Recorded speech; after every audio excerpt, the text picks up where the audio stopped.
How to enable magnification on Android. Hello everyone, welcome to this channel.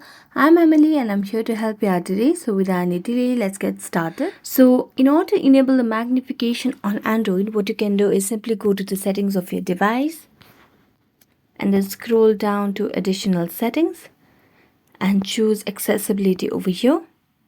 After going for accessibility, you can see 4 different options over here: general, vision, hearing and physical. Now tap on vision and then scroll down and you'll be able to see the option of magnification.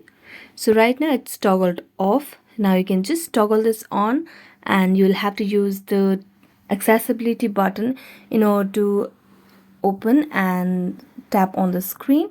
So just tap on OK and here you can see the accessibility button.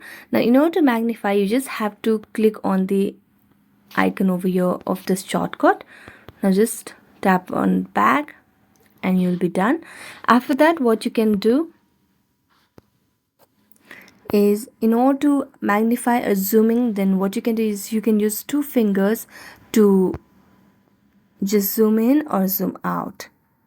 So thank you so much for watching this video. If you enjoyed watching this video, don't forget to like, subscribe and hit the bell notification for more updates.